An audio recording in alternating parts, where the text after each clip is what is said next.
Didier, congratulations, Premier League champions. How are you feeling? Great. It's good to come back and to win the league.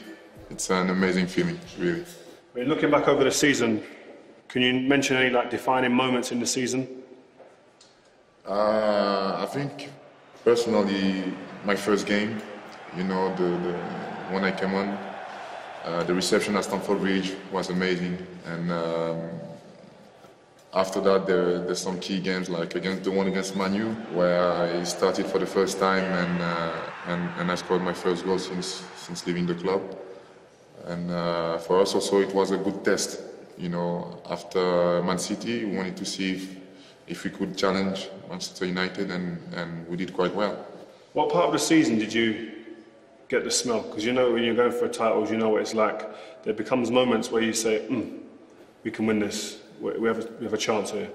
Which part of the season was that? It's quite funny because I think it's when we lost against Spurs. I saw the reaction after. We had some difficult games and were a bit tired, I think, in the second part of the season, but we still managed to win. Not playing well, but winning. So this is the important moments you can see, you can feel that nothing is going to really happen to you. This is your second time with Jose Mourinho, both your second times back at the club. Is there a difference from the first time to this time? And what's better, the first or second? I would say the first was better because I was part of it a bit more as a player. But there's a difference in the way that when I joined the team was a bit more mature. Like Frank, Makelele, William Gallas. All these players were, I think, around 24, 25 and plus. So this time the team is younger. And I can see and I can feel that there's a gap, they can progress together, so it's good for the club. So which team would you say is better? The first time Didier Drogba was there at Chelsea, or now? For now, he's the one who achieved the most. I think you will agree with me. He's the one who achieved the most, and I would say the first one. But the second one has, just winning the league without, being top of the league from day one till the end. The first one didn't do that. So let's see in the future. Which is your favourite trophy that you've won? I think the Champions League. The Champions League is the best. The best feeling, especially the way we won it. When we lost it against I was going to say that, you lost against us, the situation where you got your red card, yeah. I would have been sitting there thinking, whoa, my career can't end like this. So that hunger to win again would have been growing greater and greater as my career came to an end. Is that? That's exactly what happened. And actually, I'm going to say something to you. The frustration came because I saw you guys at the end of the game were tired, you had cramps, stretching. I remember. So I said to the manager to play with two strikers, we put Nico and me, then we'll be 1 against 1 and maybe we'll have more chances to score. And but we stick to the 4-3-3, so it was easy for you guys to handle me. So the frustration came like that. So yes, after this red card, for me, there was no way that I could leave the club without trying.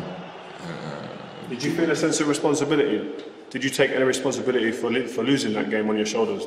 I think not for losing that game, but for letting my people down. Because I think we had chances to win it also. But this is when it's of course. But when it's not yours, that's something I learned. When we won the Champions League, that's something that I realized. When it's not your time, you can do everything. You're not going to win it. And when it's yours, you can miss. You can concede 2 penalties in the semi-final and in the final. They won't score. It was upstairs. It was your destiny. Exactly. Because like you said, the results leading to the final. Yes. You were lucky maybe to get to the final. But then obviously you've got to produce when you get there. Yeah, you want to produce, yeah.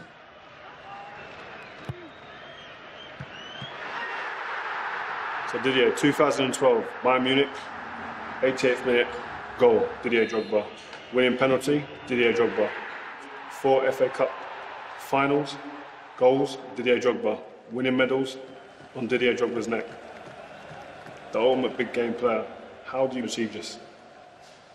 I think since I was a kid, I always dreamt of final, last goal or winning goal. You know, in Ivory Coast, I was playing with my friends in the street. You know, we used to cut a plastic bottle and put some candies inside as the cup final, you know? And we would play like this and try to score the winning goal because you know you're going to share after with your friends.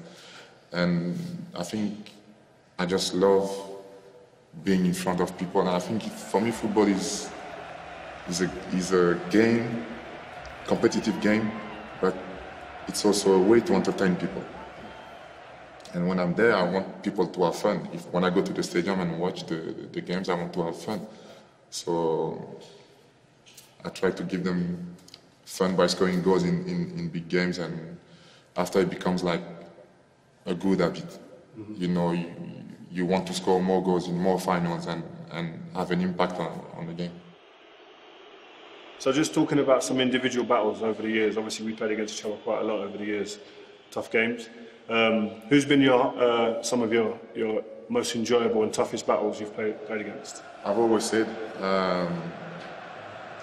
you and Vidic. People say that I scored a few goals against Man U. I would say when I was scoring against Man U, I was really, really happy because I didn't score much. So for me to score against you guys means that I had a good game.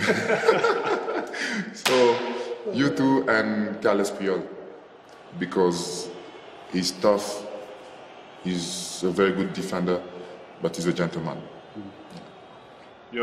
So you prefer to play against the guys you could bully or the guys you could kind of, did you feel fear sometimes? Because you're a big guy and everybody knew about you being strong, liked contact. Did you feel sometimes in the tunnel even, I'm going to play against this guy, he looks scared, I can feel the fear? No, but the thing is I had to adapt to this game. But this wasn't my game when I was in France. You know, I was always at the limit of the offside and running behind. And when I came to Chelsea, I became like a target man. You know, linking the game with Frank, with Arjen Robben. So I thought to change my game to adapt to them, because they not only that they could dribble, but they could also score goals. So when I came at the beginning, I was thinking, I'm going to be the one, I'm the king, I'm going to score the goals, but you realize that you got people around who can make the difference, so you have to share. So I learned also how to change my game. Who's the best player you've played with? For me, I respect and I think Frank Lampard, because he's a hard worker, you know, and he didn't get there like this. He had to work hard, you know, and he's clever. He's clever, and for me, a football player is not only the one who kicks the ball, but it's the one who's smart. It's good, I think, when a lot of people ask me and they say and I say, Frank, I mentioned Frank, and people say, he's maybe not as good to watch if you're wanting to see skills and wanting to see razzmatazz and big drama, but he's efficient. No, he's efficient. He's efficient. And for me, I improved, you know, being next to him, because every day after training, me and him in front of the goal, working on the finishing. How do I want the ball? I want to receive the ball or not? And most is in most of my goals. Well, you done it to me once. You killed my dreams. You killed my summer. So was it Wembley, the first game at Wembley? Yeah. In the last dying minutes of the game. Extra time. Extra time, yeah. And my legs was hanging off. Everyone was tired. Everyone was tired. I told Mourinho at that game that I'm dead, I can't run. And he said to me, just stay in the box, edge of the box, and you will have one chance. You know, so you have people like this who give you the confidence. Sometimes, this is what I'm saying, the top players still need reassuring sometimes, don't they? That little push from the manager, the reassurance. Exactly. Is Mourinho one of his great traits? Mourinho is great at this, really. Maybe he's not playing great, he's losing some balls, but he just needs one good ball in the space or one good pass and he will score. So when you hear this, you feel like, wow, they believe in me, the manager believes in me, so I'm going to show him that I can do it. So what is next for you, Didier Drogba? Achieved so many great things in your career, won so many medals. What is next for you? What do you have to prove? I don't want to be arrogant, but I feel that I don't have nothing to prove. I have a lot to give, you know, and some experience to share with the young players like Eden, like Willian, like Oscar, and all these boys. And yes, so I'm here. I'm trying to help them. And what is next? I think as a player, I did a lot.